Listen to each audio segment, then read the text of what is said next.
Assalamualaikum warahmatullahi wabarakatuh. Perkenalkan, nama saya Hamani Klasul Akmal, NIM 106. Eh, Tujuan pembuatan video ini yaitu untuk memenuhi tugas UTS pada mata kuliah Fikih Muamalah. Masuk pada pembahasan yang pertama. Apa definisi dari Fikih Muamalah?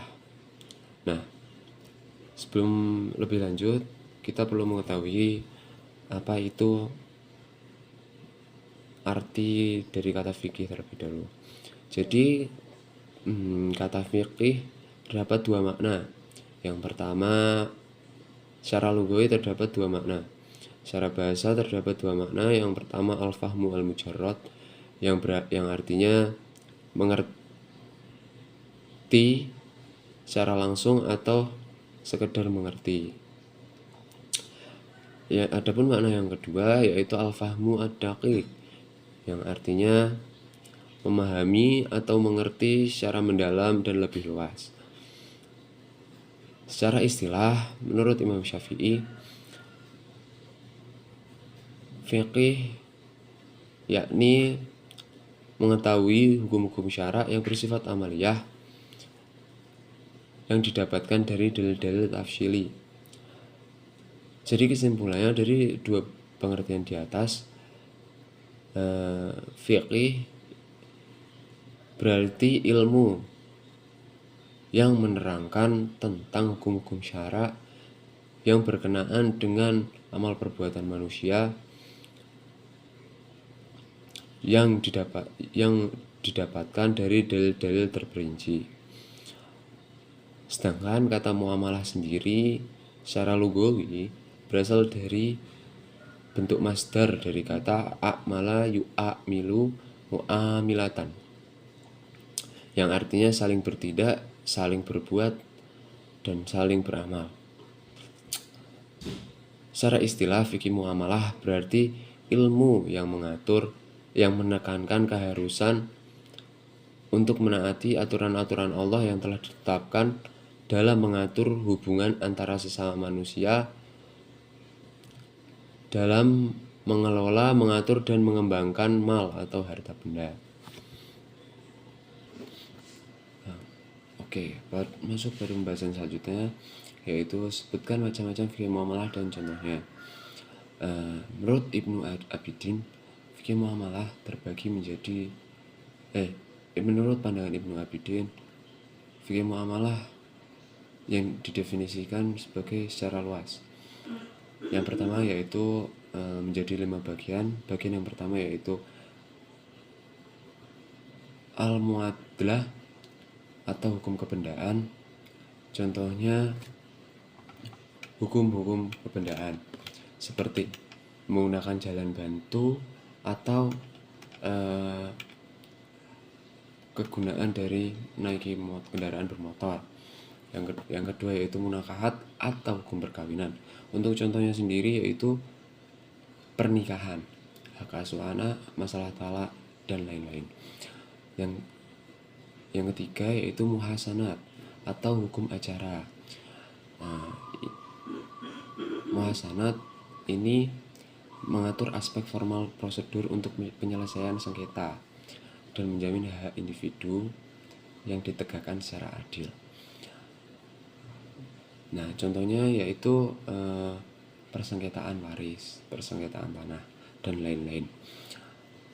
Yang keempat yaitu amanat dan arya. Ini yaitu peminjaman. Nah, jadi ini itu akadnya didasarkan pada prinsip kepercayaan. Jadi contohnya meminjam motor untuk meminjam motor tetangga atau saudara untuk berangkat ke kuliah dan berjanji mengembalikannya dalam kondisi baik di keesokan hari atau setelah selesai penggunaannya. Nah, untuk yang nomor 5 yaitu adalah tirkah atau harta peninggalan.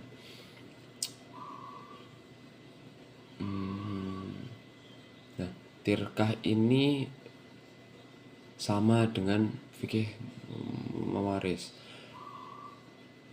yang mana membahas tentang harta yang ditinggalkan mayat kepada ahli waris dan harus dibagikan sesuai dengan prosedur yang telah ditentukan. Nah, jadi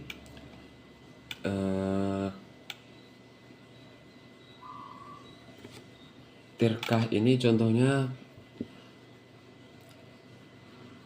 harta peninggalan yang lebih umum dari waris. Bukan waris itu lebih fokus permasalahan tentang harta warisnya, begitu. Kira-kira begitu. Nah, fikih muamalah dalam arti sempit yaitu mengatur, yaitu mengkaji, yaitu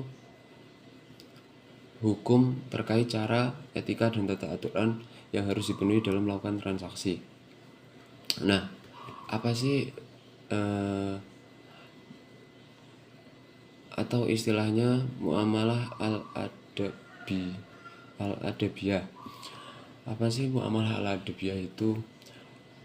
Yang pertama, muamalah al-adabiyah yaitu ada robbaniyah atau tauhid. Nah, secara bahasa robbaniyah berarti bersumber dari Allah, sedangkan secara istilah bermakna bahwa seluruh kegiatan muamalah harus didasari oleh keimanan kepada Allah Subhanahu wa taala. Dasar hukum prinsip ini terkandung dalam Quran surat Az-Zariyat ayat 56. Artinya tidaklah aku menciptakan jin dan manusia kecuali untuk beribadah kepadaku. Jadi berdasarkan ayat dan hadis di atas dapat kita korelasi antara kaidah robbaniyah atau tauhid dalam proses bermuamalah, yakni menjelaskan bahwa manusia bertransaksi bukan hanya sekedar mencari keuntungan, tetapi juga mencari keberkahan dan ridho dari Allah Subhanahu wa taala, dan semuanya dilihat berdasarkan dengan niat yang dilakukan. Contoh penerapannya yaitu menerapkan prinsip ini adalah berdagang dengan jujur, menjauhi penipuan, dan memastikan semua produk yang dijual halal dan bermanfaat bagi orang lain. Masuk pada pembahasan yang kedua, yaitu adalah. Prinsip yang kedua adalah yang berarti keadilan. Secara bahasa berasal dari kata adil yang berarti adil, atau tarodin yang berarti ridho. Nah, secara istilah adalah berarti menegakkan keadilan dalam segala bentuk transaksi, tidak zalim, dan memberikan hak masing-masing pihak sesuai ketentuan syariat. Dasar hukumnya terkandung dalam Quran surat An-Nahl ayat 90, yang artinya sesungguhnya Allah menyuruh berlaku adil, berbuat kebajikan, dan memberikan bantuan kepada kerabat. Dia juga melarang perbuatan keji, kemungkaran, dan permusuhan. Dia memberi pelajaran kepadamu agar kamu selalu ingat. Berdasarkan ayat di atas dapat kita lihat korelasi antara kaidah adalah dalam prosesi bermuamalah, yaitu harus didasari sikap adil. Dalam praktiknya, prinsip keadilan terlihat misalnya dalam menentukan harga jual yang wajar, membayar upah pekerja tepat waktu, serta membagi hasil kerjasama usaha sesuai kesepakatan yang telah dibuat. Dan juga contohnya itu bisa kita lihat keadilan dalam bermuamalah antara lain sportif sesama penjual, misal di pasar, begitu. Masuk pada poin nomor 3, yaitu prinsip insaniyah. Prinsip insaniyah berarti menjunjung tinggi nilai-nilai kemanusiaan, moral, dan sosial dalam setiap aktivitas muamalah. Nah, prinsip insaniyah ini kalau dilihat secara bahasa yaitu yang berarti kemanusiaan.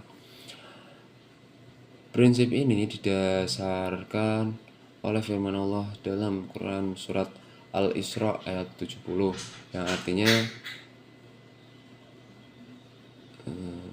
artinya sungguh kami telah memuliakan anak cucu Adam dan kami angkut mereka di darat dan di laut. Kami anugerahkan pula kepada mereka rezeki dari yang baik-baik dan kami lebihkan mereka di atas banyak makhluk yang kami ciptakan dengan kelebihan yang sempurna.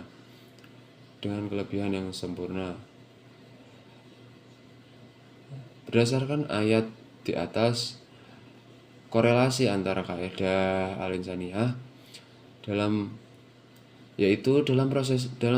bermuamalah haruslah tetap mengutamakan prinsip-prinsip kemanusiaan yang mengajarkan agar dalam hubungan sosial dan ekonomi manusia menunjukkan kasih sayang dan empati kepada sesama manusia.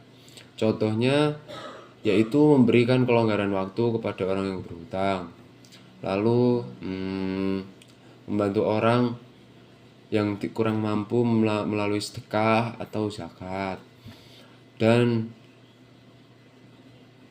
menghindari perilaku atau eksploitasi tenaga kerja dan merugikan orang lain. Nah, untuk eksploitasi tenaga kerja ini biasanya terjadi di pabrik-pabrik misal, atau perusahaan yang bisa kita katakan memang mengeksploitasi tenaga kerja atau para karyawannya, kira-kira begitu. Masuk pada pembahasan yang keempat, yaitu hurriyah atau kebebasan. Nah, hurriyah yang berarti kebebasan manusia untuk melakukan kegiatan muamalah selama masih dalam ruang lingkup syariat atau ketentuan yang sudah ditentukan oleh syariat Islam dan tidak merugikan orang lain. Nah, prinsip ini dasar hukumnya yaitu Quran pada potongan surat Al-Baqarah ayat 256 yang artinya tidak ada paksaan dalam agama. Sungguh telah jelas jalan yang benar dari jalan yang sesat. Siapa yang ingkar kepada tauhid dan beriman kepada Allah, sungguh tidak berpegang teguh pada tali yang sangat kuat dan tidak akan putus. Berdasarkan ayat tersebut, korelasi kaidah dari al-hurriyah yaitu dalam proses bermuamalah tidak boleh memiliki unsur paksaan. Ini unsur paksaan karena semuanya memiliki hak dan wewenang dalam menentukan. Nah, jadi antara kedua pihak juga harus saling menerima terhadap kesepakatan yang telah disepakati. Intinya pada prinsip ini menekankan tentang menghindari unsur paksaan atau intervensi. Jadi dalam bermuamalah itu tidak boleh ada paksaan atau intervensi baik dari salah satu pihak, walaupun misal adanya negosiasi. Contoh negosiasi itu tidak boleh dengan menggunakan paksaan atau tidak adanya unsur paksaan di dalam negosiasi tersebut. Nah, begitu. Nah, lanjut pada pembahasan poin terakhir pada macam-macam fikih muamalah, yaitu yang nomor 5 adamul wagoror wariba. Adamul goror wariba. Prinsip ini menekankan terhadap larangan ketidakjelasan dan riba.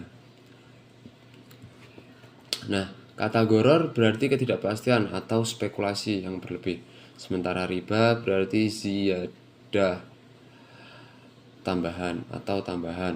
Sedangkan secara istilah, prinsip ini melarang segala bentuk transaksi yang mengandung unsur ketidakjelasan, penipuan, dan riba. Dalil Al-Qur'annya yaitu pada Quran surat Al-Baqarah ayat 275. Ya, artinya, dan Allah telah menghalalkan jual beli dan mengharamkan riba.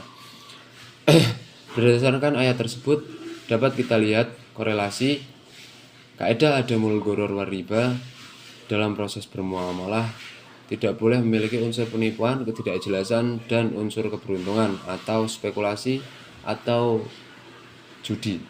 Nah, yang mana akan menyebabkan kerugian salah satu pihak atau merugikan salah satu pihak. Untuk contohnya sendiri, tidak menjual barang yang belum jelas bentuk atau ukurannya, menjauhi atau tidak mengambil pinjaman berbunga, atau bisa kita lihat dari zaman sekarang yaitu berjudi. Nah, jadi contoh dari prinsip ini yaitu tidak berjudi, itu juga bisa. Dan juga mungkin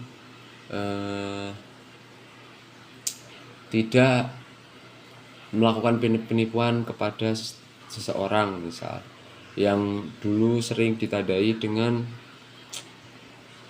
penelponan secara random kepada orang-orang terdekat lalu ditipu begitu. Kurang lebihnya mohon maaf.